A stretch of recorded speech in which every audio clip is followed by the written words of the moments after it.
يا ريت تعرّفنا عن نَفْسك. ماشي، مبدئيًا كده أنا اسمي محمد نبيه.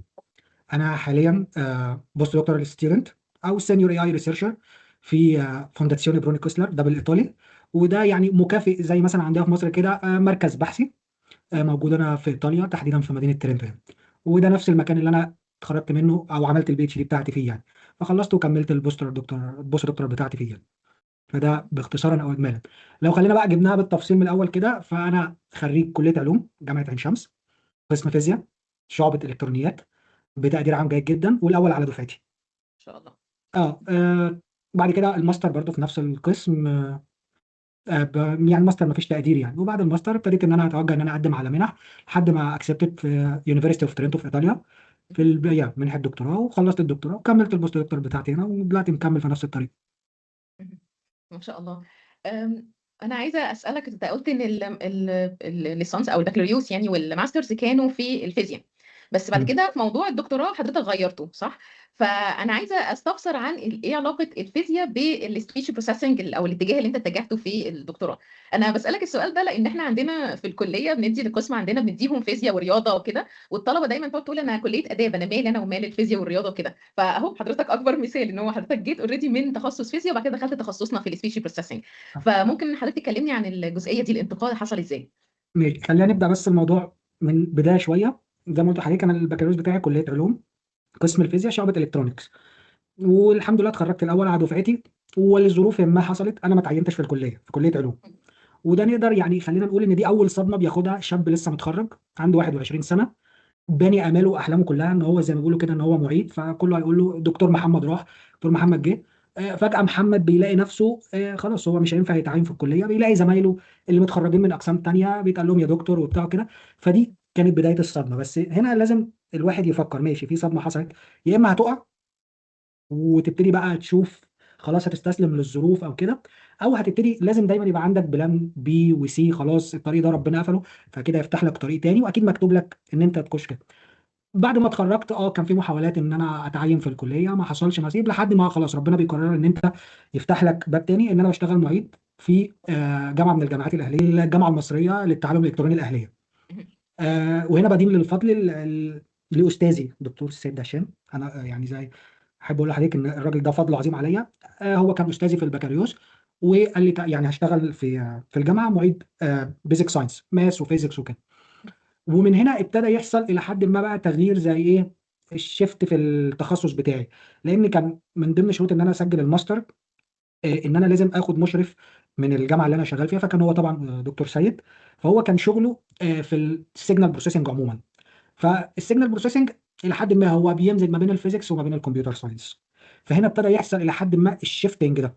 فأنا أنا التخصُّص بتاعي physics وتمام، ولكن ممكن أقدر أستخدم الphysics أبلاي الكمبيوتر ساينس على الفيزيكس. هو ده الحلو في العلم، إن أنا الفيزيكس أنا عندي البيزكس النظريات الequations، وأقدر أستخدم الكمبيوتر ساينس إن أنا أحاول أبرمج أو أعمل الكلام ده. ومن هنا ابتدى جه الshifting، فابتديت أعمل الماستر بتاعي في الbiomedical signal processing. اهم. ومن هنا ابتدى يحصل الshifting. واحدة واحدة خلاص الواحد ابتدى يكتسب شوية خبرات في المجال بتاع الsignal processing وكده، وابتدى يحصل عملية الshifting دي لحد ما خلصت الماستر بتاعي. من هنا بدأت الshifting من الفيزيكس للكمبيوتر ساينس. بالضبط. لأ ما شاء الله. طيب أكيد بعد ما عملت الShift ده زي ما أنت ما قُلت أنت أكيد استفدت من الbackground بتاعتك، يعني هل حسيت وممكن يكون الموضوع ده برضك ياخدنا لمّا تكون بدأت الدكتوراه، هل حسيت الbackground بتاعتك اللي هي الPhysics already كانت advantage ليك في بعض الأجزاء أو كده during الPhD بتاعتك، والّا حسيت إنها ده كان عائق بالنسبة لك وكنت محتاج إن أنت في حاجات كتيرة أوي تتعلمها وما استفدتش من الحاجة اللي كانت قبل كده؟ هو أكيد دراستي للphysics أكيد أضافت لي كتير جدًا. إن ما كانش يعني أكيد في بعض الكورسات أنا استفدت منها زي for example الsignal processing، لإن في الأول وفي الآخر لو هاتكلم عن الspeech technology فالspeech هو signal، فأكيد لمّا أنا أدرس الsignal processing أكيد هتفيدني بعد كده في الدكتوراه في اللي أنا باعمله في الspeech technology. overall من ضمن الحاجات اللي أنا لاحظتها هنا لمّا جيت مثلًا عملت الدكتوراه بتاعتي في إيطاليا، إن الطلاب هنا عندهم نقطة قوة في الtheoretical basics. الtheoretical basics عندهم قوية جدًا. اللي أنا حسّيت إن هو ممكن يبقى في gap ما بيننا وما بينهم، إن إحنا ما بنهتمش أوي بالtheoretical.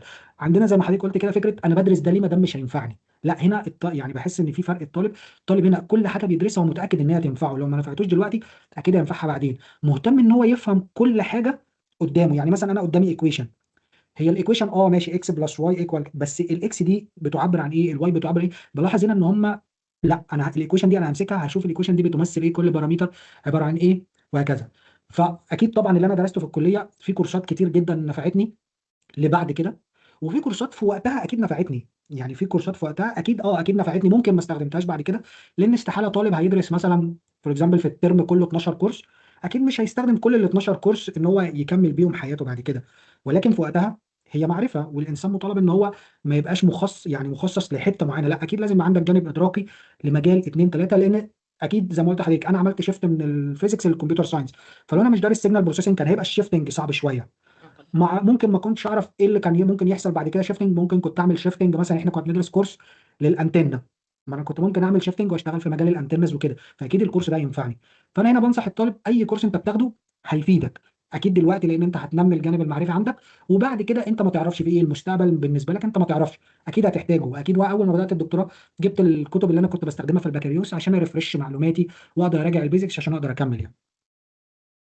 فعلا دي نقطة مهمة جدا، لأن ودي ساعات كتير بقولها للطلبة بتوعي في المحاضرات، اللي هو مش لازم تعرف أهمية الحاجة اللي أنت بتدرسها دلوقتي حالا. ممكن بعد كده وأنت شغال بعد ما تتخرج تلاقي إن في حاجة إن أنت فاهم أكتر، مثلا بالنسبة لو حاجة سبيش تكنولوجي أو غيرها، يعني مش أي تخصص يعني. تلاقي إن أنت استخدمت حاجة كان في دكتور قالها لك وأنت في سنة تانية مثلا، ما حسيتش بأهميتها ساعتها، لكن وأنت شغال بتبدأ تلمس إن ده كانت حاجة مهمة وكان لازم تركز فيها أكتر يعني.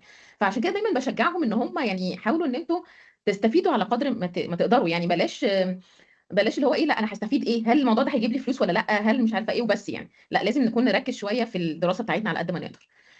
طيب هو حضرتك سافرت على حد ما علمي كده، حضرتك سافرت في الدكتوراه يعني، حضرتك تمام. عملت الماجستير هنا في مصر يعني. نعم صح.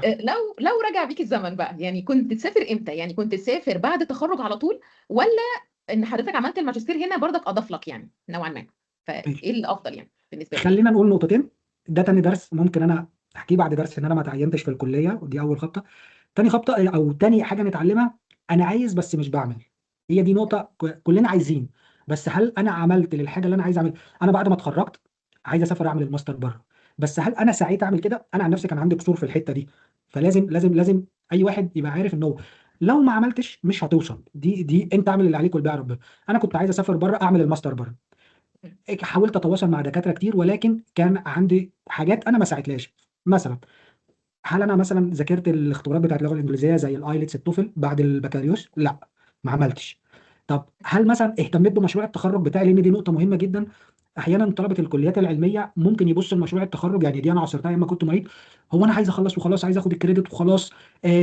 الجروب مثلا يبقى فيه خمسه سته، ثلاثه بيشتغلوا وثلاثه لا. هل انت انفست تايم ان انت تتعلم في مشروع التخرج ولا لا؟ دي نقطه مهمه جدا. طب هل انت مشروع التخرج كان كويس لدرجه ان احنا ممكن نساعد الطالب بتاعنا ان هو يطلع منه بيبر؟ لان برضو الفكره كلها ان لازم الطالب يعرف ان هو مش لوحده اللي بيقدم في البوزيشن ده، لا ده في عشرات وممكن مئات بيقدموا، فانت مش لوحدك، انت لازم تميز نفسك. فانا لو حبيت لما حبيت اسافر بعد الماستر ما كنتش محضر نفسي بالشكل الكافي، ما حاولتش ان انا اخش الامتحان بتاع اللغه الانجليزيه. مشروع التخرج عملت انفست فيه تايم، الحمد لله كنت جايب فيه درجه كويسه جدا، ولكن ما كانش اللي هو مثلا وقتها ان في فكره ان انا اطلع منه بيبر فتبقى دي حاجه تديني ادفانس ان انا اعمل. صح. برضك ما حاولتش ان انا اجتهد شويه ان انا ادور على المنح اللي في الجامعات، لا انا كنت بكتفي ان انا اشوف مثلا بروفيسور ابعت له ايميل يرد عليا لا طب خلاص ما ينفعش، وهكذا. ما حاولتش ان انا احط مجهود وانفست تايم ان انا اسافر بره. لو رجع بيا الزمن وكده اكيد هتمنى ان انا اسافر بره اعمل الماستر. ليه؟ لان ده هيسهل عليا كتير قوي ان انا اجي اعمل الدكتوراه، لان زي ما بيقولوا كده من وانا صغير خلاص عارف السيستم بره، لان السيستم بره مختلف شويه عن السيستم في مصر. فلو انا وانا صغير سافرت وخدت الاكسبيرينس، هتبتدي لما اخش على الدكتوراه اللي هي اصعب بكتير جدا من الماستر، هتبقى انت خلاص اوريدي الاكسبيرينس موجوده، كيفيه التعامل مع الناس بره موجوده، ده رايح كتير جدا. بس اللي نستفيده عايز اعمل، مش انا عايز اسافر بره ما اعملش اللي عليا. هي دي النقطه. بس الخلاصه ان انا يعني لو نصيحه، سافر من دلوقتي اعمل الماستر بره. ان شاء الله. هي فعلا فكره مهمه قوي، لان انا بشوف الموضوع ده في الطلبه كتير، اللي هو كلهم عايزين يسافروا، ولكن طب اسالهم هل حتى طلعتوا الشهادات بتاعتكم باللغه الانجليزيه؟ يعني ده ابسط حاجه، انت كده ما اه عملتش حاجه خالص. يقول لي لا انا معايا الشهاده بتاعت التخرج بالعربي. ايوه طب يعني في ورق لازم تطلعه، ده اساسي في اي حاجه هتقدم فيها. ف بالظبط. فيعني نبدا نعمل حاجه، ما ينفعش نستنى ان حاجه اللي تجيلنا. او ان حد مثلا، ما هو اكيد ما فيش حد هيبعت لنا لوحده ما يعرفناش ويبعت لنا ان احنا نروح نشتغل معاهم، اكيد لا يعني. فلازم يبقى في يعني حاجه نعملها، وخاصه ان التقديم للمنح والتقديم للدكتوراه او حتى الماجستير يعني بياخد وقت، لان ورق كتير. بالظبط. لازم اقعد فتره اجهزه فعلا، وما ينفعش اعمله في يوم يومين يعني. لا لا صعب، صح استحاله كده؟ يعني. اه لا لا، آه، يعني انا فاكر ان ورق الدكتوراه، مهم. يعني انا موقف حصل قصادي. وانا يعني في ورق، وانا بخلص يعني ورق لازم يخلص من مصر عشان ابتدي اقدم الدكتوراه، وهي زي شهاده كده بيحتاجوها في ايطاليا اسمها دي او في. ففي ورق محتاج اخلصه من المركز الثقافي الايطالي. وانا بخلص الورق من هناك بالصدفه كان في 3 انسات هم رايحين يعملوا تقريبا ماستر في ايطاليا او حاجه زي كده. جالهم الاكسبتنس وكل حاجه، ولكن في ورقه انا مش فاكر اسم الورقه ايه، او اسم الفورم اللي هم محتاجين يطلعوه من هناك ايه. الفورم دي لازم تطلع في يعني في بيريود معين، يعني مثلا من شهر 1 لشهر 3. لو ما عملتهاش في البيريود دي خلاص، حتى لو خلاص. انت اكسبتد في المنحه ضاعت عليك. فانا فاكر ان انا وانا رايح، فهم قابلوا الموظف المسؤول بيقولوا له عايزين نعمل كذا، قال لهم لا ده الفورم دي ميعادها، على ما فاكر الموقف بالظبط، الفورم ميعادها عدى او بتاع. انا الكلمه يعني هي كلمه مش موجهه ليا، انا ما كنتش اعرف ايه الفورم دي. فانا خدت الكلمه ودخلت نفسي لو انا واقف مكانهم بعد ما تعبت. انا فاكر التخصص بتاعهم كان في كليه زراعه، مهم. انا فاكر التخصص. فبرضه طالب كليه زراعه لما هيلاقي منحه، برضه الموضوع مش يعني الموضوع مش في فرايتي قوي لبعض الكليات ان هي تلاقي منحه. وبعد ما يجهز كل حاجه ولانه اتاخر في فورم معينه، بيقولوا لا مش هينفع اعملها لك. انا خدت الكلمه وحسيت ان زي ما بيقولوا كده ايه، دش ساقع كده نزع. طب انا دلوقتي رايح اقول له انا عايز اعمل نفس الحاجه، هيجي يقول لي لا مش هينفع. طب وانا غلطان ان انا ما سالتش مثلا من الاول؟ فهنا ده يرجعنا لكلام حضرتك ان انت لازم ورقك الاساسي اللي هو الحاجات اللي انت هتحتاجها، مش شرط السبيسيفيك لحاجه معينه، شهاده تخرجك، معادله الشهاده، الاوراق اللي هي البيزكس اللي انت اكيد مليون في الميه هتحتاجها في اي حاجه، ده لازم يكون جاهز معاك. وبعد كده بالظبط. بقى ممكن نتطرق لموضوع الورق، نشوف ازاي ممكن ايه الحاجات السبيسيفيك في كل مكان يعني. مهم. طب معلش سؤال، هو الوقت قد ايه اللي اخد من حضرتك من ساعه ما قررت ان بدات تدور على منح للدكتوراه لحد ما الحمد لله اخدت المنحه اللي انت اخدتها؟ يعني انا مثلا عندنا في تخصصنا ليا زمايلي مثلا قعدوا 3 سنين بيدوروا مثلا ويجهزوا الورق ويعملوا زي ما حضرتك قلت اللي هو التايفل مثلا او الايلتس او كده، فاخدوا 3 سنين مثلا، وفي ناس تانية كانت اسرع من كده. فبالنسبه لك انت يعني، بالنسبه لك اخدت وقت قد ايه من ساعه ما بدات تدور لحد ما الحمد لله لقيت حاجه مناسبه؟ سنتين، خلينا نقول سنتين، سنتين او سنتين وكم بقى، سنتين يعني ساعات. انا بدور من يعني ابتداء من نهايه الماستر، فانا الماستر بتاعي تقريبا خدته في اخر 2016، ومن بدايه الماستر بدور لحد ما جات لي المنحه في 2019، اخر 2019. فالموضوع خد مني تقريبا ما شاء سنتين. الله. تحضير الورق والايلتس. الايلتس انا كده كده اوريدي امتحنته، مش عشان سبيسيفيك المنحه اللي انا اتقبلت فيها، ولكن زي ما بقول لحضرتك في حاجات انت اوريدي معروفه ان انا لما اجي اقدم على اي منحه لازم، في حاجات معروفه ومش هتتغير، زي ان انا لازم يكون معايا زي ما بيقولوا كده شهاده اتقان اللغه الانجليزيه، مهم. سواء بقى توفل ايلتس. اتليست خالص في بعض المنح ممكن يكتفي، بس ده يعني انا ما برشحوش، ان هو يكون معاك شهاده من الكليه ان انت درست باللغه الانجليزيه. أها. في بعض المنح بتقبلها، ولكن انا بشوفها ان هي ايه، لو وصلت للمراحل النهائيه وانت والكانديديت التاني معاكوا نفس الورق ونفس السكور، هو معاه توفل وانت معاك الورقه دي هياخدوه، هو مش هياخدوك انت. فدي انا يعني ما برجح، يعني ما بنصحش بيها. فانا بدات احضر للتوفل من بعد الماستر. مهم. بدات ان انا ابتدي ادور على المنح، اراسل دكاتره، ابعت اشوف في جامعات. فالموضوع اخذ مني سنتين. وفي وسط السنتين بقى يعني ايه، في محاولات بقى مثلا محمد انت بتضيع وقت، اه. انت ليه مظبوط. بتضيع وقت، هي دي بقى كانت اكتر حاجه مم. محبطه في النص. محمد انت عمال تضيع وقت، زمايلك اللي في سنك بداوا يسجلوا وخلصوا التمهيدي بتاع الدكتوراه وسجلوا الدكتوراه. مهم. محمد انت كده مش عارف انت بتعمل ايه، طب انت اخرتها ايه؟ وده كلام مش مرسل يعني، لا ده كلام اتقال لي فعلا. طب صح. خلاص سجل الدكتوراه في مصر، ولو جات لك حاجه سيبها. اه، قالت لي كده برضه. صح. يعني تمام ماشي حاضر. في وقت من الاوقات فعلا كنت هعمل كده، كنت هسجل الدكتوراه في مصر. ويعني والله للمفارقه العجيبه جدا، كان في ميتنج مع دكتور كان هيبقى يعني كو سوبرفايزر عليا. مهم. عملنا الميتنج واتفقنا هنشتغل في ايه، وكان بالصدفه كنا هنشتغل في الانتنه، كورس من الكورسات اللي انا درستها في البكالوريوس ما اشتغلتش بيها في الماستر، بس كان هشتغل بيها في الدكتوراه. مهم. وخلاص اتفقنا هنشتغل بايه والخطوط العريضه، وابدا ادور على ايه واعمل ايه. بعديها باسبوع جات لي المنحه، بعديها باسبوع بالظبط سبحان الله. جات لي المنحه بتاعت الدكتوراه. اعتذرت له معلش خلاص حصل خير، وانا جات لي منحه الدكتوراه وانا هسافر ومش هكمل. فهي مهم. الموضوع سنتين، في وسط السنتين بقى في حاجات كتير بقى ممكن نبقى يعني نتكلم فيها. اه بالظبط. انا ليه سالت السؤال ده؟ لان انا دايما بحاول اشجع الطلبه ان هو لو انت فعلا ناوي تسافر، لا ابدا من بدري. يعني انا مثلا لو ناويه اسافر ماسترز بعد التخرج، ما ينفعش استنى لحد لما اتخرج بعد كده اشوف ادور على المنح اللي موجوده او اشوف الريكويرمنتس بتاعتها ايه او كده. لا، من بدري، من حتى ممكن من انا سنه تانية او ثالثه ادور اعرف ايه الريكويرمنتس الموجوده. لو مثلا شهاده لغه معينه اجهزها من بدري. في اي حاجه ممكن احس انها ممكن تضيف لي عشان اتقبل في المنحه ديت اعملها، احاول ابداها من بدري. يعني ما استناش لحد في الاخر وابدا اقول ايه انا عايزه منحه دلوقتي او منحه للسنه الجايه على طول. يعني الموضوع ده ما بيحصلش كتير قوي يعني. بالظبط. فدايما نستعد من بدري، يعني دي دايما حاجه كويسه. وممكن حاجه تانية من اللي حضرتك قلته برضك، اللي هو مش لازم نقول لكل الناس خططنا يعني. يعني مش لازم من بدري لا مش لازم، لا مش نكون لازم، قايلين مش لازم، لهم لا احنا لا مش ناويين لا مش لا. نعمل ايه. انا مش بحب يعني، انا ممكن اشير، يعني ممكن اشير الخطط بتاعتي مع مثلا زوجتي، تمام، اكيد دي ناصح امين بالنسبه لي اكيد. بالظبط. لو انا مثلا ببلان على حاجه مثلا في المجال المنح او كده، لازم دايما زي ما بقول كده في المجال لازم في منتور، لازم حد طبعا. هيوجهك. طبعا. ده اساسي، لازم في منتور. فانا دايما لما اللي كان دايما برضو ارجع واشكره تاني، لان الراجل ده بقى دكتور سيد، ده المشرف بتاعي بتاع الماستر، هو ده دايما في وسط ما كل الناس انت بتضيع وقت، لا سجل يلا خلص، هو كان دايما يقول لي كلمه واحده: محمد انت ايه اللي مقعدك هنا؟ سافر. هو كان دايما حتى لما قلت له دكتور خلاص انا فقدت الامل وعايز اسجل الدكتوراه، قال لي: محمد انت ايه اللي مقعدك هنا؟ سافر، مش هتسجل الدكتوراه هنا. هو كان شايف حاجه انا مش شايفها ممكن. ناصح انا امين، دايما يعني هو فعلا الانسان محتاج حد ينصحه ويكون امين في لازم النصيحه، يعني لازم دي حاجه لازم مهمه. لازم يبقى ليك منتور، لازم انت كطالب صح. لازم دايما يبقى فيه، انت يعني كطالب باجتهادك وباخلاقك اثناء الدراسه في الجامعه، اكيد في دكتور من الدكاتره هو هيبقى ذات نفسه حابب ان هو يوجه لك النصيحه بدون اي حاجه. صح. فلازم يبقى ليك منتور تساله ترجع له، لان برضو كطالب صغير ما عندكش خبره في الحياه، اكيد في حد هو خد التجربه دي قبل منك وعارف تعمل ايه، صح. وعارف ان انت لو في النص زهقت، لا هو هيديك القدره ان انت تكمل، لانه اكيد الوقت ده عدى عليه وعارف ان هو هتصبر، هتلاقي، هتكمل، هتقع، هتقوم يعني. فدايما لازم يبقى ليك منتور، خدها كده، لازم تختار استاذ من الجامعه يبقى جايد ليك في كل حاجه، يعني دي نقطه مهمه جدا. لا فعلا، وحد يكون كمان مر بالحاجه اللي انت عايز تعملها، يعني حد يكون اوريدي سافر قبل كده، عنده خبره يعني كبيره او كده. طبعا اساتذتنا في الجامعه بيبقوا دايما معظمهم بيكون بيسافر وكده، فده حاجه مفيده يعني. لا انا معاك جدا في حكايه المنتور، دي حاجه مهمه قوي يعني. طيب خدنا بقى كده في السنتين اللي حضرتك كنت بتحضر فيها عشان تسافر للدكتوراه.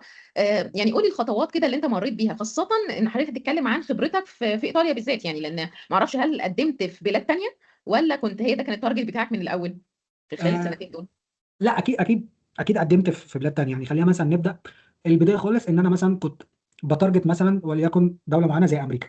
مهم. ببتدي ان انا مثلا اشوف ايه يعني اخش مثلا على الجامعات، اشوف مثلا ايه التخصصات اللي موجوده، اشوف ايه اقرب تخصص مثلا ليا او للماستر بتاعي، بحيث لما اقدر اكتب البروبوزال يبقى بكتب حاجه الى حد ما انا فاهمها، وابقى عارف انا هقدر اعمل كذا مش هقدر اعمل كذا. فابتديت بخطوه الاول ان انا اراسل دكاتره من الجامعات دي، مهم. امريكا، انجلترا، وهكذا. ولكن هنا كان بيبقى في نقطه، ان الفاندنج مين اللي هيعمل لك فند؟ هل هو مثلا عنده بروجكت هيقدر يعمل لك فند ولا لا؟ هيقدر ماشي، ولكن النقطه دي صراحه يعني ايه كانت صعبه جدا، لان معظمهم كان بيقول مفيش فند، او الفند اللي عندنا بنخليه لليو كي ستودنتس، الاوفرسيز ما لهمش فند عندنا. فدي مهم. كانت المشكله الاكبر، ان هي مشكله الفند، صح. لدرجه ان انا مثلا جامعه من الجامعات البروفيسور قال لي تمام، الاكسبيرينس بتاعتك لللاب عندنا، ولكن سيبني ان انا اقدر اشوف في فند ولا لا، وانت من جهتك حاول تشوف في فند ولا لا. انا مهم. ما نجحتش ان انا الاقي فند ان هو يقدر يمولني، لان طبعا زي ما حضرتك عارفه ان انت هتعيش بره، فمحتاج ان الفلوس ان انت طبعا. على الاقل هتصرف السكن كل حاجه محتاج تعملها، ان انت حتى لو هتدفع الفيزز بتاعه الجامعه، فان انت تلاقي سوبرفايزر يبقى عنده فند ويبقى عنده كده، لايكلي قوي ان انت تلاقي، يعني صعب قوي ان انت ممكن تعمل كده وممكن تكون محظوظ. ده كان بالنسبه لخبرتي لامريكا بالترم. وانجلترا. مهم. ولكن برضو من ضمن النقط ان لازم تركز في كل دوله، يعني مثلا امريكا دايما لما نيجي نعمل شهاده اتقان اللغه الانجليزيه بيهتموا اكتر ان انت معاك التوفل، غير مهم. كده بيبقوا مهتمين الايلتس، فانت برضك على حسب الورق بتاعك لازم تشوف انت هتارجت ايه فيهم، ولو انا اعتقد دلوقتي الاثنين مقبولين عادي. من ضمن الحاجات برضو اللي انا قدمت فيها كانت استراليا، ودي برضو كانت تجربه حلوه جدا. كان دكتور في يونيفرستي اوف ادلايد انا فاكر، وصلنا الاجريمنت لكل حاجه لدرجه ان انا كتبت البروبوزال وهو مضى عليه وكل حاجه تمام. ولكن انا هنا كان عندي غلطه بسيطه جدا، يعني يعني خلاص هي غلطه حصلت، ان انا ما قريتش شروط السكولارشيب كويس جدا. شروط مهم. السكولارشيب ان هو كان بيقول لي لو انت معكش شهاده اتقان اللغه الانجليزيه هم ممكن يدوك كورسات في اللغه الانجليزيه. انا شفت، انا كانت معايا، ولكن برضو في تركاكه، انا كانت معايا شهاده اتقان اللغه الانجليزيه. طب تمام، لما رفعت لهم شهاده اللغه لا مش مقبوله ليه؟ وهنا برضو نرجع لنقطه حضرتك ان انت لازم تحضر للحاجه من بدري. مهم. السكور انا جايبه، ولكن في الايلتس السكور مش فاكر كان كام، انا وصلت للسكور، ولكن في الايلتس اربع بارتس، في بارت ما كانش واصل للسكور اللي هم عايزينه، اتليست مثلا 6.5 في كل بارت، انا كنت جايب مثلا في بارت 6، فده ضيع كل اللي انا عملته. مهم. وبالتالي انا لما ابدا من بدري الايلتس ممكن ربنا يوفقني واجيب فيه درجه من اول مره، ممكن لا، ممكن محتاج اعيده، فانا معايا الورق. فلما ما قريتش شروط المنحه كويس، انا ضيعت وقت ان انا بكتب البروبوزال بتاعي وهو يراجع ونعمل. فبرضك ما توفقتش في ان انا اسافر استراليا. فابتديت ان انا اتوجه دايما للمنح اللي هي بتنزلها الحكومات. يعني اه. في منحه اسمها منحه الحكومه السويسريه، دي مهم. بتنزل كل سنه بفند الفند اوريدي موجود، السكولارشيب بتاعتك متامنه وكل حاجه. ولكن انا قدمت فيها وكل حاجه، ولكن قبل ما يعني ما اعمل سبميت كنت خلاص متفق مع السوبرفايزر هناك، قال لي عشان اكون هونست معاك، الفلوس اللي انت هتاخدها من المنحه مش هتقضيك. قليله قوي فعلا. اه. قال لي كده، قال لي مش هتقضيك، قال لي فانت لازم تدور على اكسترنال فند مهم. عشان تعرف تعيش هناك، لان الحياه هنا غاليه. وبالتالي برضك لان انا كنت الفتره دي متزوج وعندي اسره، فابتديت ان انا ارجع خطوتين لورا، لان برضك يعني انا مش هستحمل المخاطره ومعايا ويعني وفي طبعا حد طبعا. تاني انا مسؤول عنه. مهم. آه، جه موضوع ايطاليا بالصدفه كانت زميله ليا كانت سافرت عملت زي انترنشيب هنا في الجامعه اللي انا خدت منها الدكتوراه. يعني بشكرها، هي لما رجعت نقلت لنا خبراتها، الجامعه جميله جدا، النظام هناك حلو جدا. في نفس الوقت كان صديق ليا في الكليه سافر ياخد الدكتوراه من ايطاليا، مهم. فالموضوع زي ما بيقولوا كده نور في دماغي، فكلمته طب انت سافرت ازاي؟ قال لي الجامعات الايطاليه فيها ميزه، ان معظم الجامعات الايطاليه في كول للبي اتش دي سكولارشيبس ثابت كل سنه. حلو. مهم. ثابت كل سنه، معروف ان الجامعه مثلا اكس مثلا يونيفرستي اوف بولونيا، الكول بتاع البي اتش دي سكولارشيب بينزل في شهر 4 في توبكس مهم. كتير، يونيفرستي اوف ترينتو، بوليتكنيكو دي ميلانو، في جامعات كتير في ايطاليا، معظم الجامعات اللي لم يكن اغلبها بينزل كل البي اتش دي ثابت في كل سنه، مهم. والسكولارشيب معروفه وكل حاجه معروفه وكل حاجه تمام. فابتديت ان انا خلاص واي نوت، جامعه الرانكينج بتاعها كويس جدا، هو سيستماتيك، معروف الورق انت بتخش ايه، ايه اللي الورق اللي انت محتاجه وبتقدم. فالموضوع هنا لا انت محتاج اكسترنال فند ولا محتاج حاجه تانيه، والموضوع سيستماتيك، ورق بتخلصه هو، بس الفكره كلها ان انت تبقى متاكد ان مش لوحدك ان انت بتقدم، انت مش مميز، انت اللي لازم تخلي نفسك مميز، يعني انت اللي لازم تدور ان انت ازاي تخلي. ابتديت اقدم في ايطاليا في جامعات كتير. اول مره قدمت فيها خالص كانت اول مره قدمت كانت في جامعه اسمها سابيانزا روما، اه ودي عارفه. من اقوى الجامعات. واول فعلا. مره قدمت اتحطيت ويتنج ليست، بعد ما يعني حطيت ويتنج ليست، اوكي ما كملتش، بس كان بالنسبه لي اول مره كويس جدا إن مهم. انا حطيتها. حلو. تاني سنه قدمت في نفس الجامعه ريجكت، قوي.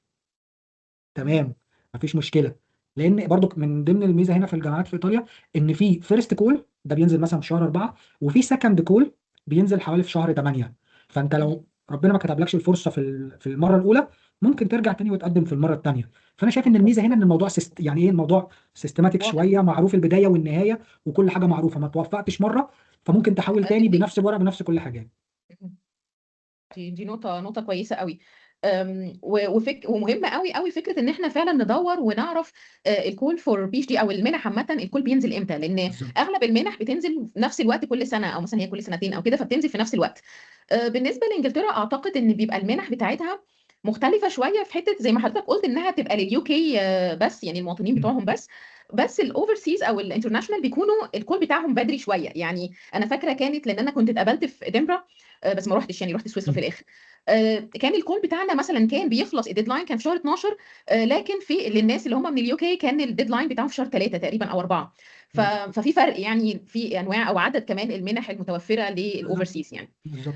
بس نقطه مهمه برضك ان احنا نتارجت، لان انا لما تارجت دوله بعينها هعرف ايه الريكوايرمنتس بتاعتها. يعني انا مثلا انا في سويسرا ما احتاجوش مني شهاده اللغه. يعني انا لما حتى سالتهم انتوا عايزينها في الايميل او كده، قالوا لي لا احنا في الانترفيو هنتكلم معاكي بالانجلش. والله يعني عرفتي تعملي الكونفرزيشن كامله خلاص كده تمام. يعني تمام. ما ركزوش قوي ان انا يكون معايا شهاده بتقول ان انا معايا سكور معين مثلا في الليسننج او في السبيكنج او كده. بس دي طبيعه الدوله زي ما حضرتك قلت بقى. لو مثلا رحنا استراليا او انجلترا مثلا امريكا، الحاجات دي لا دي بتحتاج ان انت يبقى معاك الشهاده، فيبقى بالتالي ابقى وانا بتارجت الدوله دي ابقى خلاص عارفه ان كده كده هيطلب مني، فاستعد لها بالظبط. بقى من الاول.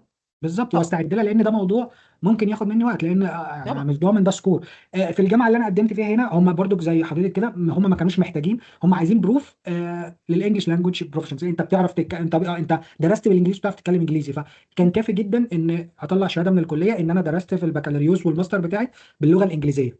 ولكن زي ما بقول لحضرتك انا ما بشوفهاش هي كافيه، ولكن زي ما بقول لحضرتك لان هنا النتيجه لما بتظهر او الفاينل ريزلت لما بتظهر بيبقى الستودنت قدامه السكور بتاعه. فانا لو قدامي اتنين ستودنتس بنفس السكور اكيد لازم هفرق ما بينهم. فممكن افرق ما بينهم ايه؟ ابسط حاجه انا ممكن افرق، ده مثلا معاه شهاده لغه انجليزيه، ده معهوش، خلاص انا هميل لده شويه، لان لازم هختار واحد، مش هينفع اختار اتنين. فخلاص هقبل ده واحط ده ويتنج ليست لو ده ما قبلش يعني. هي دي النقطه. ولكن في بعض البلاد، يعني الجامعه اللي انا فيها هنا بالذات يونيفرستي اوف ترينتو، ما طلبوش شهاده اللغه، ولكن في جامعات تانيه في ايطاليا بتطلبها. طبعا يعني طبعا. لازم ان انا اعمل سبميت، ومن ضمن السبمشن الايلتس او التوفل سيرتيفيكت. فهي دي هتارجت الدوله وتارجت الجامعه الاثنين مع بعض. فعلا. طيب انا عايزه اسالك، كانت ايه اصعب حاجه في كل الريكويرمنتس وانت بتقدم بالنسبه لايطاليا بالذات؟ يعني كان ايه اكتر حاجه حسيت انها اخذت منك وقت، كانت صعبه ان انت مثلا لو في ورقه معينه كانت صعب ان انت تطلعها، او كان في حاجه معينه كانت هي دي اصعب حاجه في التقديم للمنحه؟ يعني بالنسبه لك، بالنسبه يعني خبرتك يعني. هو يعني انا كنت يعني عملت يعني كنت زي ما حضرتك قلت كده، في ورق انا كنت مخلصه ومجهزه من الاول. يعني كنت مجهز شهاده التخرج بتاعتي باللغه الانجليزيه، وانكلودed فيها الترتيب بتاعي ان انا الاول على الدفعه. يعني كنت حاسس ما دي شاء الله. ممكن تديني ميزه شويه. مم. فدي انا كنت دي اوريدي خلاص جاهزه. آه، اصعب حاجه، بس هي برضو يعني ما يعني مش هي كانت برضو انا كنت مجهزه، ان بالذات لو احنا هنتكلم على ايطاليا في حاجه اسمها ديكلاريشن اوف فاليو. ودي زي ما بيقولوا كده باختصار معادله السنين الدراسيه. فدي انا عشان اطلعها محتاج ان انا يبقى معايا شهاده الابتدائيه والاعدادي والثانوي والبكالوريوس والماستر. جبتهم لازم لازم منين دول؟ لازم كده. البكالوريوس والماستر امرهم سهل، ماشي. والثانويه العامه امرها سهل، ماشي. ما فيش مشكله. كانت المشكله بقى في الابتدائي والاعدادي، هي دي كانت الحاجه الصعبه. ولكن الوالد الله يرحمه هو كان راجل منظم قوي، فكان شايل كل حاجه وحاطط كل حاجه. لما رحت له قلت له بابا انا لو سمحت عايز شهاده الابتدائي والاعدادي، قال لي اديني 5 دقائق دخل طلعهم وقال لي اتفضل. ما شاء الله ما شاء الله. بس هي الله دي يرحمه. المشاركه. فهي يعني اصعب يعني في الورق اللي هو الرسمي، الورق الحكومي وكده، هتبقى كانت بالنسبه لي ان انا كنت شايل هم ان انا الاقي شهاده اللي هي الشهادات المراحل التعليميه وكده. مم.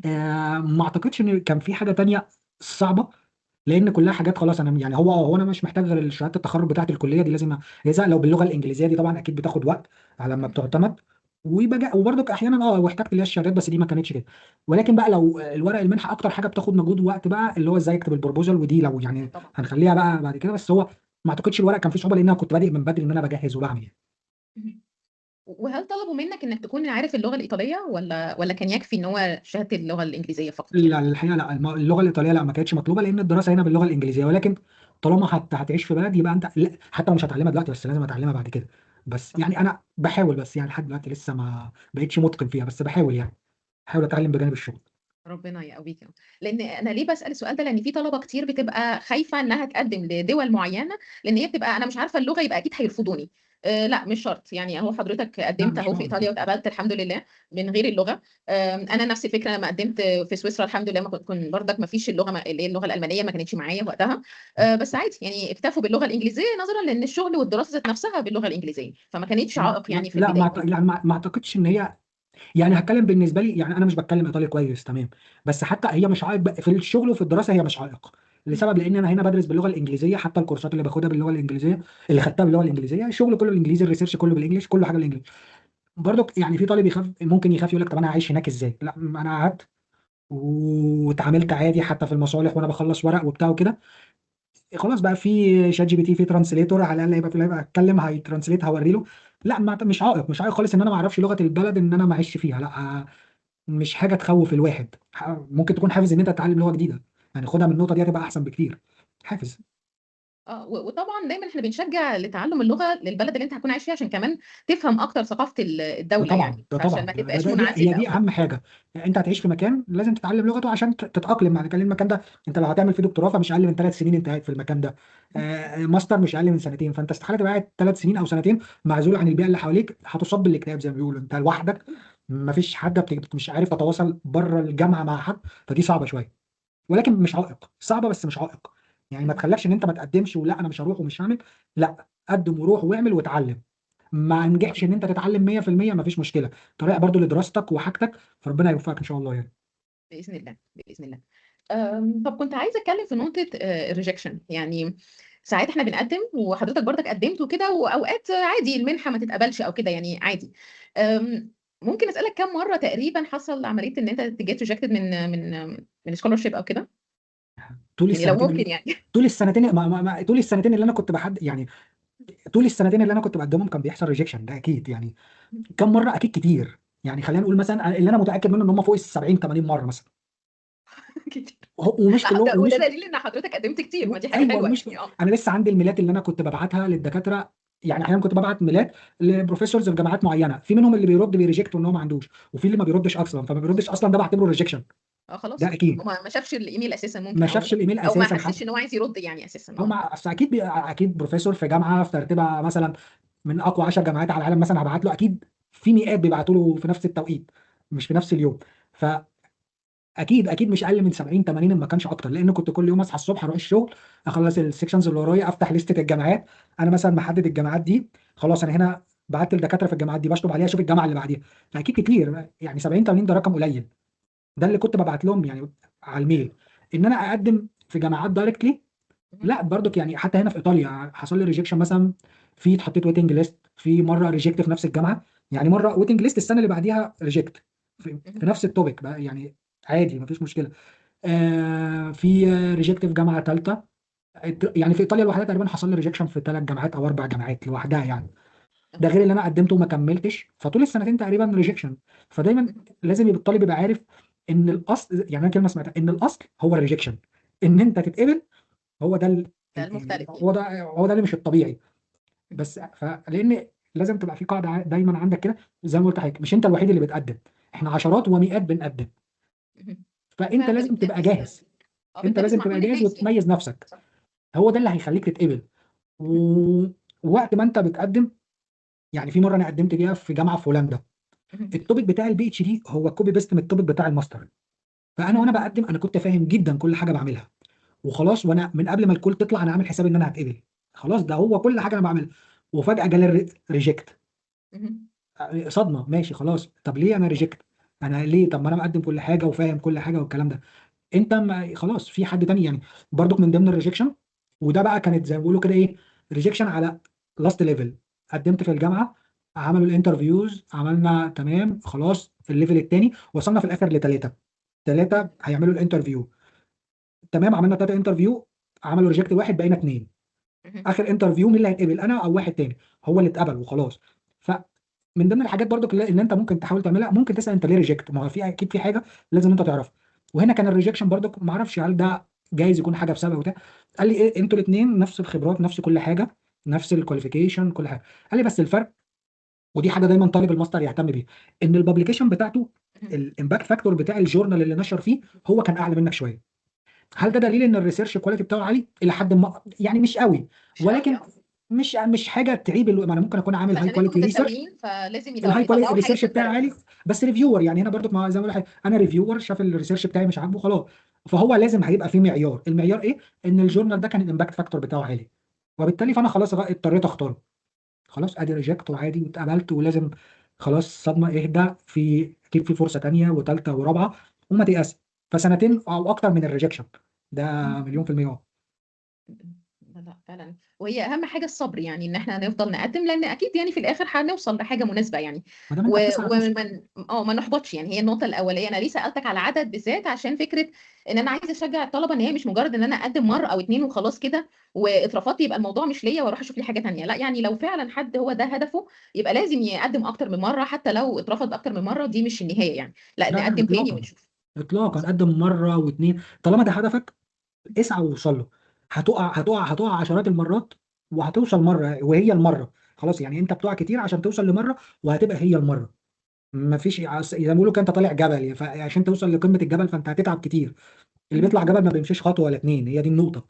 فسنتين، وفي ناس قعدوا اكتر مني، في اللي قعد 3 وفي اللي قعد 4، وفي اللي سافر وهو عنده، يعني في ناس اعرفها سافرت وهي عندها 40 سنه.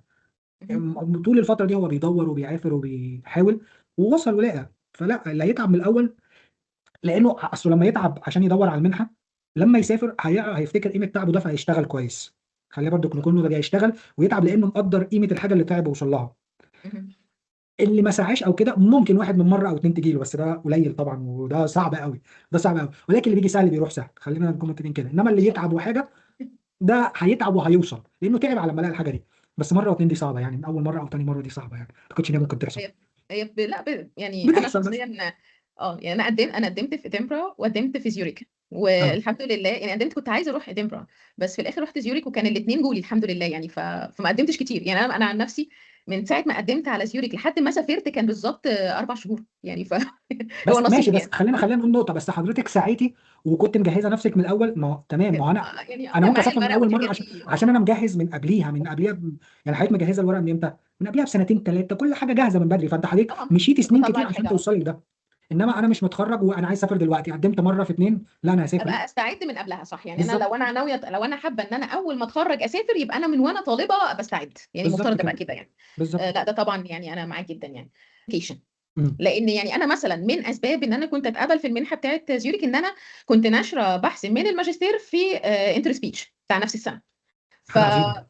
فهو المشرف يعني، اعتقد دي كانت اكتر حاجه لفتت نظره يعني عامه. ف امم فعايزين نتكلم عن فكره الببليكيشن، لان احنا عندنا في مصر بيبقى ايه، اخلص ممكن المشروع التخرج ممكن اطلع منه بحث، لو في رساله ماجستير ممكن اطلع منها ابحاث كمان مش بحث واحد. بس الثقافه دي مش موجوده عندنا قوي يعني للاسف. وخاصه الناس اللي هي بتحاول انها عايزه تسافر وما بتفهمش هي بتترفض ليه.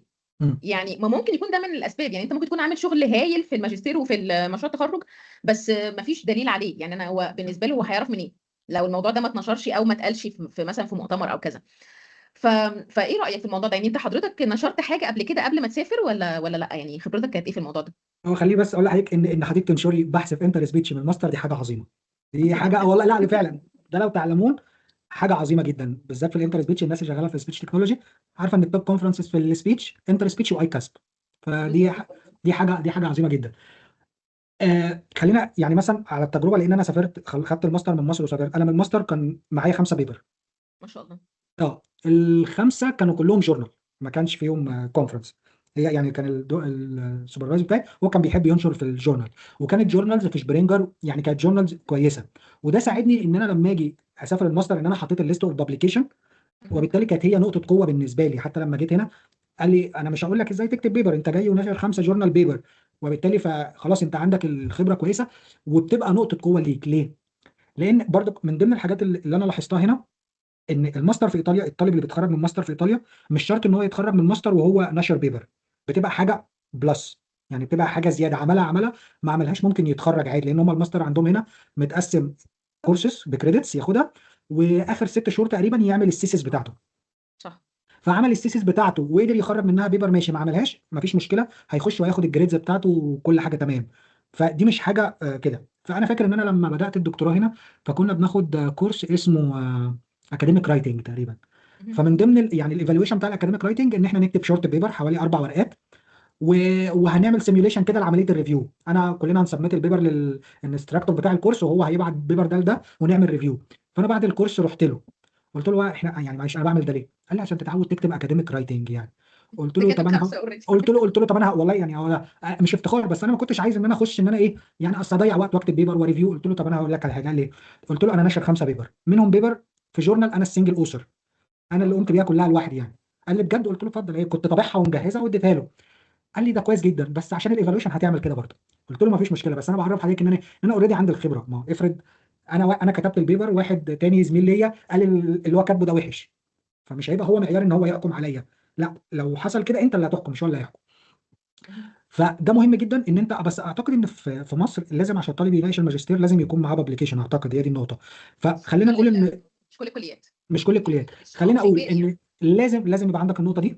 ولو هي اجباري من شروط ان انت تناقش الماستر، حاول تبقى كيرفل قوي في المكان اللي انت بتنشر فيه. مش الفكره كلها انشر وخلاص، مم. لان انا صح. بلاحظ ساعات برضو ان هو ممكن ينشر في جورنال اللي هو زي ما بيقولوا كده بريتيتور جورنال اللي هو بفلوس، هنشر البيبر في اسبوع. تحت بير السلم زي ما بيقولوا.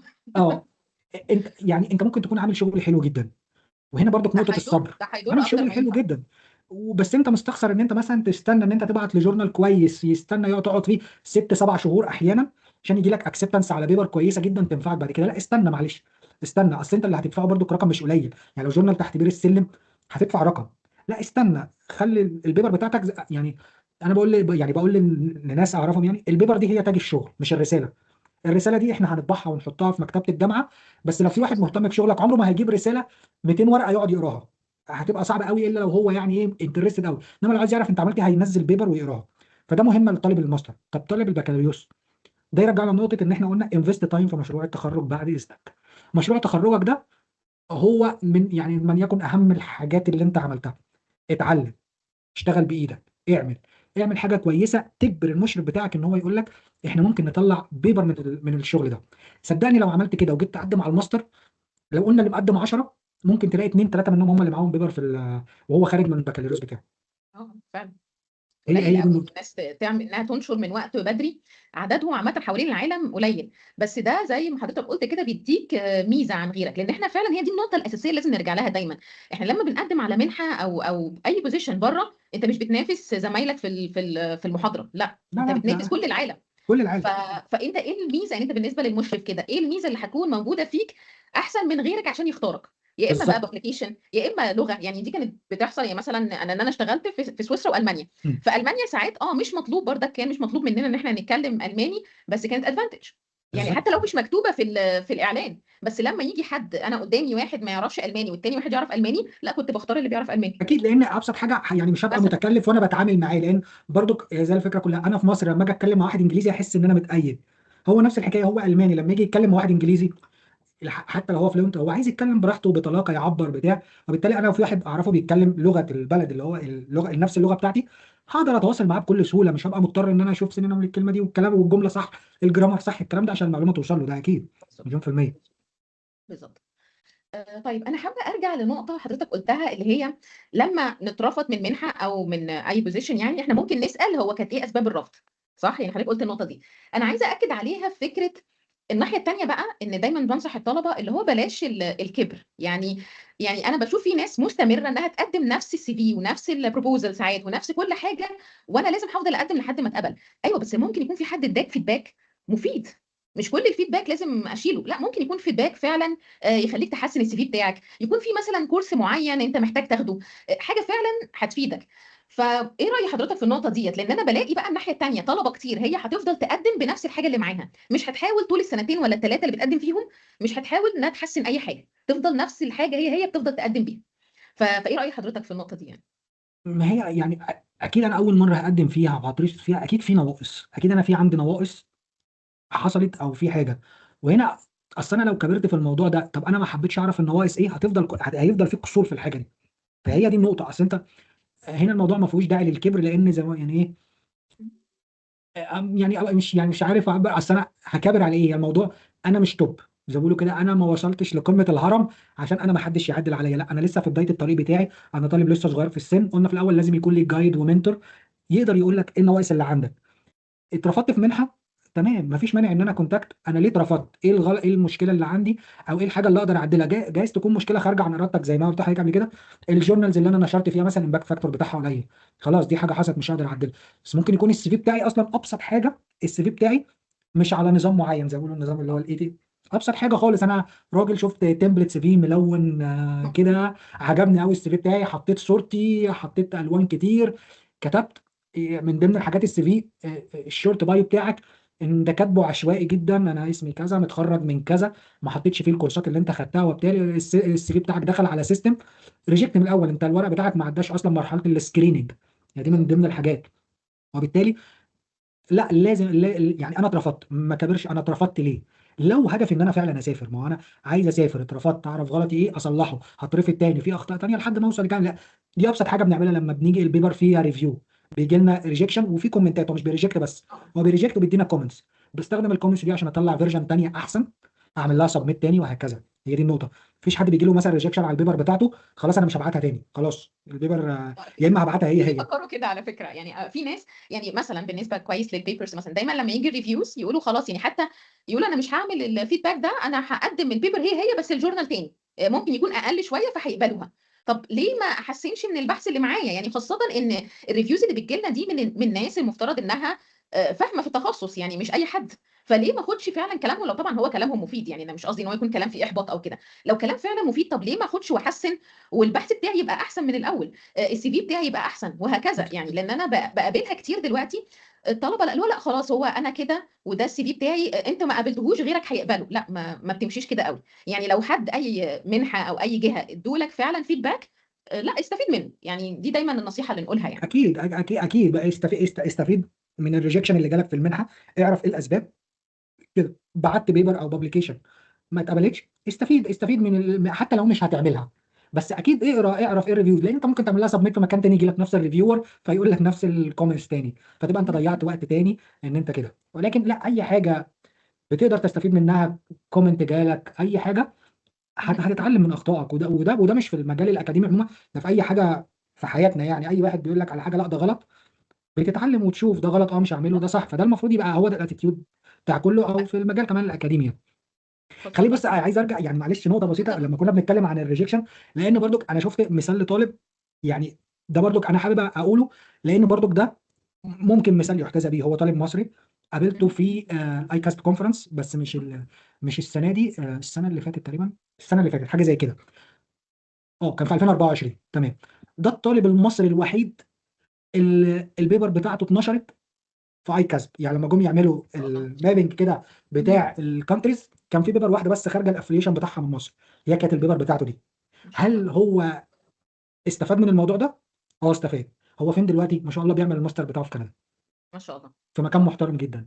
فبالتالي هو تعب ولقى وسافر ودفع فلوس وراح وعمل برزنتيشن للكونفرنس، اتخرج اتخرج قدم الماستر بتاعه، والحمد لله هو بيعمل الماستر بتاعه ما كده. شاء الله.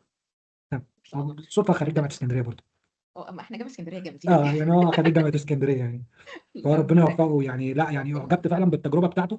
حلو قوي. وده والله في كل يعني، انا شفت فيه كل الصفات اللي احنا عشان كده بتمنى له الخير، اللي حضرتك قلت عليها. عنده اصرار رهيب ان هو يسافر هنا ويدور هنا ويعمل هنا ويتعلم ويسال ويكلم ده ويعمل ده. فانا هو شخصيا انا احترمته جدا وفرحت جدا ان ما هو شاء فعلا الله. ان هو وصل للي هو عايزه، ان هو اصر والحمد لله وصل اللي هو عايزه. ما شاء الله. ما شاء الله. ربنا يزيده يا رب. ما هو ده اللي احنا عايزين نقوله يعني عامة ان احنا، ما هو طول ما هو بيفضل يسعى كل ما هو بيحاول ويحسن، بإذن الله هيوصل يعني. فيعني ده الطريق الأكيد اللي هيحصل يعني. وما شاء الله ان هو قدم في مؤتمر كبير كده، ده حاجة يعني كده، ده من بقى من البكالوريوس بتاعه او ممكن مشروع تخرج كان او في حاجة كده سنه يعني. انا كلمته كان في سنه رابعه يعني، هو سافر وهو في فالله سنه اكبر يعني. رابعه. كان في سنه رابعه كان تقريبا يعني، قلنا تقريبا كان هو الكونفرنس، كان هو في سنه رابعه، كان خلاص هيتخرج اه. تقريبا. انا ما فاكر ان شاء هو كان في الله. سنه رابعه.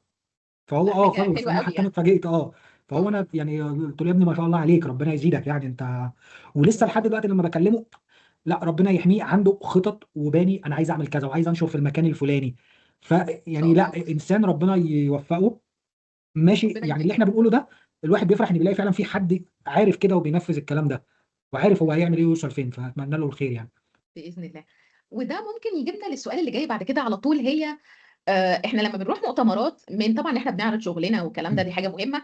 ولكن من اكبر الاستفاده من المؤتمرات هي فكره النتوركينج، يعني ان احنا نعمل نتورك مع ناس ثانيه زي ما انتم اتقابلتوا كده. مم. فممكن يا عالي ممكن في المستقبل لو هو السي في بتاعه مثلا جه قدامك في شغل او حاجه، ممكن كنت تاخده معاك في شركه او في شغل او كده، لان انت عرفته او قابلته اوريدي في بالظبط. مؤتمر. ف...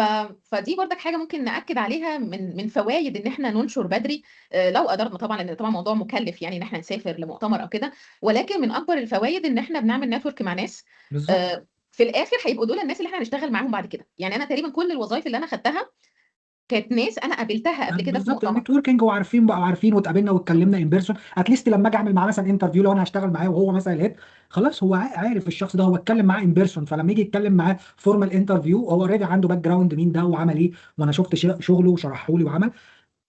هي دي نقطه كويسه زي حضرتك قلتي. الفكره كلها ان انا عشان اخرج مؤتمر كبير زي اي كاس او انتر سبيتش من مصر، فهي بتبقى مكلفه جدا يعني. الموضوع الريجستريشن لوحده بياخد دفعت حوالي كتير. 700 800 دولار تقريبا، ده الريجستريشن حاجه زي كده. فهي يعني تبقى فرصه ممكن تنفعك، بس برضك لو انت مش في ايدك تعمل كده، مش هي دي نهايه المطاف يعني. لا، طبعا. مش هي دي نهايه المطاف. يعني في حاجات تانيه هو كتير. طبعا، بس انا اقصد مثلا بالنسبه للانتر سبيتش ان انا رحت، كان انتر سبيتش اللي هو في ستوكهولم. م.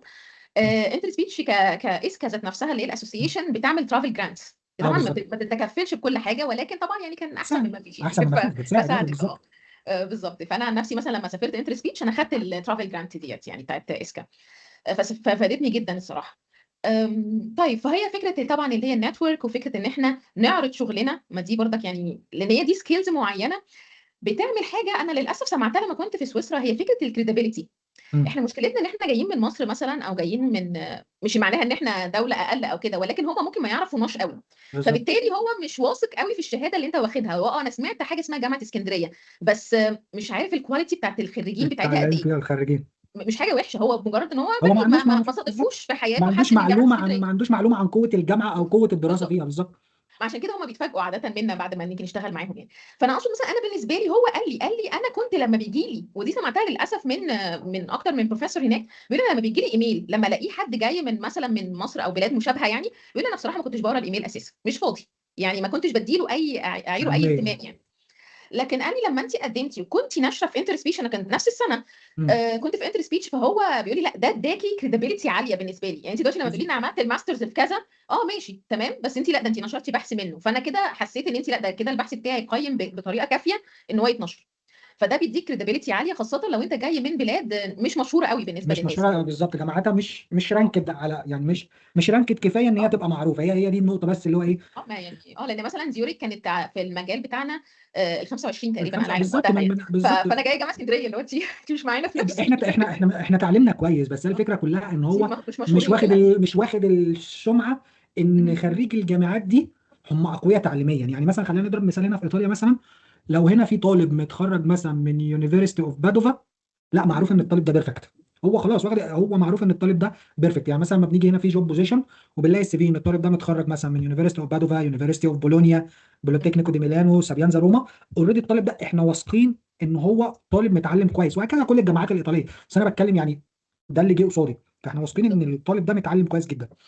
على عكس مثلا بنقدم بوزيشن مثلا وبيجي لنا طالب خريج جامعه بره ايطاليا. يعني مثلا في مره جالنا سي في، كان طالب متخرج اعتقد من جامعه اسكندريه، كان من جامعه اسكندريه، فاوريدي وانتوا رجع ما سالني. قبلتوش. لا مش انا ماليش دعوه ان انا اقبل ولا لا، يعني مش انا في الكوميتي بتاعت اه اقبل ولا لا، بس هو بيضطر زي ما حضرتك قلت ايه، لو انا جاي لطالب مثلا هيسأل من بقى في الجامعه حاجه. لازم هيسال بقى، هيرجع يسال حد. انما لو هو متخرج من جامعه معروفه هو مش محتاج يسال، يعني خلاص معروف. انما هو متخرج من جامعه اسكندريه جه رجع، جامعه اسكندريه دي جامعه معروفه في مصر، جامعه معروفه وخريجينها اقوياء بتاع، فهو خلاص اوريدي بس عايز يعرف، لانه لو رجع عشان وفتح مثلا يطمن. اي نظام رانكينج وشاف الترتيب هياخد خطوتين لورا، هي دي النقطه. صح للاسف بس ده مش معيار ان انا احدد ترتيب الجامعه عشان كده. فهو لا الفير ان هو طبعا. رجع لقى حد من مصر فساله هل الجامعه دي يعني التعليم فيها كويس وبتاع، التعليم فيها كويس وفيها ناس كويسه، فريق ناس كويسه، خلاص اوريدي ماشي، ممكن نعدل الستيب دي بقى، نشوف هو كشخص عباره عن ايه، او الكواليفيكيشن بتاعته عباره عن ايه. هي دي النقطه. بالظبط. ما دي نقطة مهمة، لأن كمان دي حاجة دايما أنا حتى بقولها للطلاب، يعني لما يكونوا حد فيهم هيسافر يعني أقول له خد بالك، لأن أنت هتروح أنت ما بقتش يعني مثلا دكتور محمد، لا أنت ما بقتش شخص واحد بس، أنت بقيت كأنك بتمثل المصريين بعد كده في نفس الجامعة دي أو نفس التخصص، يعني بالظبط. هيتحسبوا عليك يعني للأسف. فأنت أي حاجة هتعملها غلط ممكن تأذي الناس اللي هتيجي بعدك، والعكس لو أي حاجة أنت عملتها كويس هتفيد اللي بعدك. يعني أنا لما مشيت من أنا كنت في زيوريك، بعد كده رحت ألمانيا. مم. لما سافرت جه طالب جامعه القاهره وكان مم. هندسه، يعني حتى مش نفس تخصصي ولا نفس الجامعه ولا حاجه، بس هم قعدوا كان دايما يقولوا له انت من نفس الدوله بتاعت امنيه، الدولة. فهم يعني ساعدوه في حاجات كتير، والمشرف بتاعي ساعده في حاجات كتير عشان السبب ده ان هو انت جاي من نفس المكان. فاحنا ساعات بنبقى ايه، انت ممكن تعمل فعلا سمعه للناس اللي هتيجي بعدك، انت فيعني بي بتعمل كيرفول سمعه يعني about it. علميا واخلاقيا. اه طبعا. انت طبعا. بتعمل يعني الاثنين مكملين لبعض، سمعه علميا واخلاقيا. فارجوك لو انت هتروح مكان حافظ بلاش على، والنبي. لا ارجوك خلي يعني ارجوك. بالك والنبي ما هي دي المشكله بالذات، يعني ايه، صح. الطلبه هنا المصريين في ايطاليا ناس محترمه، فدي ما فيهاش كلام يعني. بس انت لما تروح مكان بره مصر خلي اعمل بالك بقى. حسابك ان انت مش بتمثل، انت يعني واحد ممكن يشوف الكلام ده كبير شويه، بس انت بتمثل فعلا بلد. يعني هم لما هيشوفوا مثلا انت بتتصرف تصرف وحش يقول لك فلان المصري، او يقول مم. لك انت منين، من مصر. فانت ارجوك لو انت مسافر مكان بره مصر، اخلاقيا ده اول حاجه لازم تدي انطباع كويس ارجوك. تعليميا انت كده كده اوريدي تعبت عشان توصل للمكان ده، فحاول ان انت آه يعني تجتهد في المكان، اجتهد عشان يعني تقدر تسيب مكان للي جاي بعدك عشان ما تظلموش. ما تقفلش المكان للي بعدك يعني بمعنى صح. بالظبط، يعني ما تبوظش، انت ما نجحتش فما تقفلش الفرصه لكل الناس يعني. كان دي حاجات برضو الواحد شافها من جنسيات تانية، يعني ان هو لما بيتقدم سي اه في اه. ممكن يبقى من دوله معينه يقول لك طب خليه دلوقتي، يعني خليه بس مهم. نشوف كده وبعد كده خليه صح. دلوقتي، فدي بتحصل. صح فعلا، وده شفته قدامي ان هم يعني ممكن دوله بحالها اقول مش هاخد منها تاني، او جامعه مثلا معينه اقول لا خلاص انا التخصص ده مش هاخد منه تاني او كده، فده بالظبط. طب حرام يعني، ده ذنب، شلت ذنب الناس كلها بسبب تصرف غير صحيح. بسبب تصرف فردي، او يعني بسبب اه يعني تصرف انت ما كنتش فيه على قدر المسؤوليه يعني. خلينا نقول انت مثلا لازم تهتم بالنقطه دي وتعرف ان انت بتمثل بلد، فعليا بتمثل بلد وبتمثل مجتمع كامل. خلي بالك من النقطه دي. صح. معلش نقطة كمان، بالنسبة لإن دايما الطلبة عندي بيبقوا خايفين لما يجي يتقارنوا بالطلبة التانيين اللي حواليهم، يعني بيخافوا يقول لك لا ده أنا أكيد ده تعليمي أقل منهم أو كده، أو هم أشطر مني. أنا دايما بقول لهم بالنسبة لتجربتي أنا الشخصية في الجامعتين، سويس في زيوريك وسايرلاند، لا أنا شايفة إن إحنا مستوانا إحنا كطلبة احسن من جنسيات كتيره، واحسن حتى ساعات من اهل البلد في بعض الاوقات يعني. فهل انت قابلت حاجه شبه كده؟ يعني انت لما جيت مثلا قارنت نفسك بزمايلك في المكان، حسيت ان هم لا هم احسن منك في حاجات كتير مثلا، وانت كان تعليمك مش قد كده، او اي الكلام اللي احنا بنسمعه دايما في مصر يعني؟ ولا حسيت ان انت لا انا اتعلمت في الماجستير، اتعلمت في البكالوريوس او كده يعني؟ موقف بسيط، يعني في كورس من الكورسات اللي هو الاكاديميك رايتنج، مهم. فالانستراكتور عايز بقى يشوف مين اللي مطلع كذا بيبر، فابتدى يقول كام واحد عنده بابليكيشن واحده بس. مهم. فانا اتليست بابليكيشن اتليست، فانا رفعت ايدي. فمثلا نقول احنا مثلا كنا، اصل الكورس ده مانداتوري لكل البي اتش دي ستودنتس من كل تمام. الديبارتمنتس، فكنا مثلا في حوالي 50 واحد على ما اتذكر، ممكن اقل شويه على، فهنقول مثلا 20 واحد رفعوا ايديهم، تمام. مين فيهم عنده تو بابليكيشن؟ اتليست تو، ففضلت مكمل رافع ايدي. بس مثلا من ال 10 20 نزل نصهم. اه طبعا. طب مهم. ثلاثه، ما بقاش فيها الا اثنين. طب اربعه، انا لوحدي. طب خمسه، انا لوحدي. ما شاء الله. دي يعني دي نقطه تقول ان احنا لا، انا مش اهو يعني، ده ابسط مثال. لا انا احسن من كل، انا احسن من كل، مش احسن اللي هو بقى لا غرور او كده، أو بس انا عندي ميزه مش بتنافس عندهم. انا معاهم اه يعني، انا اه عندي بالظبط. ميزه، انا عندي ميزه مش عندهم. انا اتعلمت في مصر والسوبرفايزر بتاعي اداني دفعه، عملنا شغل كويس، يلا يا محمد اكتب البيبر ونراجعها ونعملها وننشرها. عملت شغل كذا، يلا يا محمد اعمل. صح. انتوا مثلا، انت غيرك، انتوا ناس شاطره وبتاع وكده، بس ما كانش عندكم نفس الموتيفيشن ولا نفس كده. طب هل في جاب بيننا يعني؟ برضو ما دي مش الحاله المثاليه. هل في جاب؟ هل ممكن يبقى في جاب؟ ما مهم. هو اوريدي لو احنا، لو انا في مصر وزميلي، ما احنا اوريدي في بيننا جاب، ما مش كل الناس نفس ده المستوى طبيعي التعليمي. طبيعي اه. لو احنا في مصر، المصريين مش مختلفين، احنا مش يعني مش حاجه لوحدينا. ممكن يبقى في جاب بيني وبين زميلي الايطالي، ممكن، مهم. وممكن يبقى في جاب بيني وبين زميلي الهندي. بس هل الجاب ده سهل تعويضه؟ اه سهل ان انا اعوضه. ما هو انا بني ادم وهو بني ادم، ربنا انعم عليا بنعمه الفهم، وربنا انا، فهو لو في جاب، ما طبيعي ان يبقى في جاب، طبيعي، طبيعي. بس هل الجاب ده صعب ان انت صعب ان انت تعوضه؟ لا. انا لما سافرت هنا زي ما قلت لحضرتك، انا قعدت مع السوبرفايزر بتاعي، قال لي انت خريج ايه؟ قلت له خريج علوم قسم فيزياء. قال لي ايه ده؟ انت مش كمبيوتر ساينس؟ قلت له لا. قال لي طب البروجرامنج؟ قلت له هتعلم. قال لي جو انه اتعلم. طب هل في نفس الوقت كان في ناس بادئه معايا البي اتش دي؟ اه خريجين كمبيوتر ساينس، اه بيعرفوا بروجرامنج وديب ليرنينج فريم وركس وكده، اه. طب هل انا ما اتعلمتش؟ اتعلمت. قدرت اعوض الجاب ده؟ قدرت اعوضه. فانت ممكن تسافر وفي جاب هتعوضه لو انت عايز تعوضه. مش مهم. ممكن ما تعوضوش، اه ممكن ما تعوضوش لو انت مش عايز تعوضه. بس مهم. كبيزكس تعليم وانت متخرج، لا الحمد لله احنا متخرجين وواخدين الاسس العلميه. لان اعتقد ان كل المناهج اللي احنا بندرسها في التكست بوك اللي احنا بندرس منه، دي التكست بوكس كلها اوريدي من بره، يعني تعليم واخدينه من اوريدي بره. اه. صح صح في صح. عندك جاب في النولج بتاعتك، هتقدر تعوضها لو انت عايز تكملها، وده تعمل ده. طبيعي. وده هتقدر طبيعي تعوضها. جدا اه يعني. مش متوقع ان هم حتى لما بنيجي نعين طالب دكتوراه ما يبقاش متوقع ان هو عارف كل حاجه يعني. ما هو لو عارف كل حاجه بيعمل دكتوراه دول ليه؟ بالظبط، انت خلاص لو عارف يعني. كل حاجه، طب انا يعني هديك ايه يعني اه. بالظبط، أنا زي ما بقول كده اوفر كواليفايد، انا هعمل بيك ايه يعني؟ خلاص بقى تعالى اقعد مكاني زي ما بيقولوا. بالظبط اه. فعلا فعلا دي فكره مهمه. انا فاكره برضك اول ما بدات الدكتوراه كانوا شغالين في الجروب البايثون والار. ف... امم فهي بتقول لي اشتغلتي بيهم قبل كده؟ قلت لها لا. قالت لي ماشي قدامك اسبوع، وراحت سايباني وماشيه. قدامي اسبوع اتعلمهم فيها. اللي هو قلت لها ماشي حاضر يعني. وحاولت طبعا يعني على قد ما اقدر. وعلى الاقل طبعا مش هقول ان انا اتعلمت كل حاجه، بس على الاقل لما هي ادتني الفايلز كنت عارفه اقراها واشتغل عليها وكده يعني. فما وقفتش كتير يعني بالنسبه لها. فهي دي الفكره. ما هو طبيعي ان احنا، ما دي سكيلز مهمه قوي ان احنا عندنا قدره على التعلم. ما دي برضك بالظبط. نقطه مهمه، لان مش كل انا كنت الناس عندها محظوظ القدره دي. شويه الصراحه، لان انا اول ما بدات الدكتوراه حصلت الكورونا، فخلاص اه. كله قاعد في البيت. فكان قدامي وقت اكتر ان انا بقى ايه، اتعلم واكفر الجابس اللي عندي. خلاص الفولو اب كان صعب شويه، لان طبعا كل واحد قاعد في بيته خايف. فانا كان قدامي فرصه بقى طبعا طول الليل والنهار قاعد في البيت، كورس من هنا على كورس من هنا، اتعلم واطبق بايدي، اسمع فيديوهات. ده اللي خلاني اقدر ان انا اكفر الجاب ده بسرعه يعني. هي دي النقطه بقى، كانت نقطه كورونا زي ما كانت يعني فيها حاجه، في ابتلاء، بس اكيد كان في حاجه من وراها يعني، لان اتعلمنا. بالظبط ونعم بالله يعني. طيب عشان نحاول نختم الحلقه النهارده يعني. ايه النصيحه اللي ممكن تديها لطالب؟ هم دلوقتي طلبه دلوقتي بتمتحن الفاينلز يعني. طالب خلاص دي اخر سنه ليه وبيمتحن الفاينلز وهو ناوي يسافر او كده، فانت ايه النصيحه اللي تديها له اللي هي فعلا ممكن تفيده يعني؟ ابدا يعني، ربنا يوفقك في الامتحان ده اول حاجه، بس ابدا يعني، كل ما تبدا بدري كل ما هتوفر على نفسك وقت. مهم. يعني كل ما يعني انت لو هتضحي بحاجات عشان حاجات، ماشي يعني انا هخلص امتحانات، لو هتفسح واروح واعمل وكده، اي وقت انا هضيعه في حاجه مش مفيده هتاثر عليا بعد كده. زي ما قلنا ابدا من دلوقتي. الوقت اللي انا هضيعه في حاجات ملهاش لازمه، ابدا ركز على اللغه الانجليزيه، لان انت في وقت على ما النتيجه تطلع والشهاده تطلع والكلام ده. طبعا. ابدا خلص الحاجات اللي انت مش معتمد فيها على الاوراق الحكوميه. ابدا امتحن ابدا ذاكر اللغه الانجليزيه، لان الموضوع برضو خلينا نقول مش سهل ومش كده. ابدا ذاكر اللغه الانجليزيه، ابدا خد فكره عن طبيعه منح الماستر، لان برضو منح الماستر غير منح الدكتوراه. مم. المنح الماستر هنا في ايطاليا في جروبس على الفيسبوك، يقدر يعني مثلا انا هتكلم عن ايطاليا، في جروب عظيم جدا على الفيسبوك للطلبه المصريين في ايطاليا، مم. في كل المعلومات متلخصه، يقدر يشوف ازاي يقدم على الماستر وايه الورق اللي محتاجه والديدلاينز وكل حاجه. ولو سال اكتر من كذا واحد هيقدر يدله.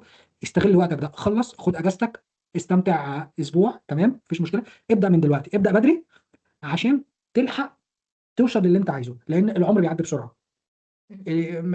هتفضل تاجل، طب ما جاتش السنه دي، طب السنه الجايه، طب السنه اللي بعديها، هتلاقي نفسك الوقت عمال يعدي منك وتلاقي نفسك مثلا لو انت عايز تسافر عشان تعمل الماستر، هتلاقي اللي قاعد في مصر خلص الماستر، هيجي لك نسبه احباط، طب ما يا ريتني كنت خلصت. ابدا بدري، كنت هي دي بدأت النصيحه، ابدا بدري واجتهد. يعني اعتقد ده الملخص فعلا اللي احنا قلناه كله، ابدا بدري. بالظبط كده بالظبط كده.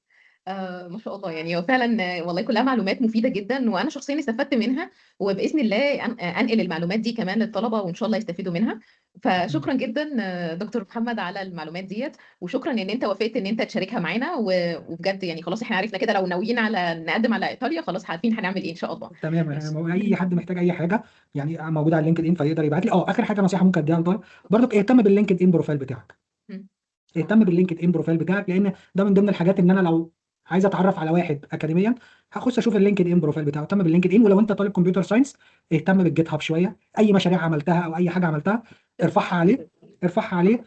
هقدر اشوف المستوى بتاعك في البروجرامنج، هتنفعك بعد كده. اهتم باللينكد هاب، ولو انت كمبيوتر ساينس اهتم باللينكد ان، ولو انت كمبيوتر ساينس اهتم جيت بالجيت هاب. هاب لو سمحت. تمام ان شاء الله ان شاء الله. تمام. فخلاص تمام، انا هقول لهم المعلومات دي كلها وان شاء الله يعني يشتغلوا عليها.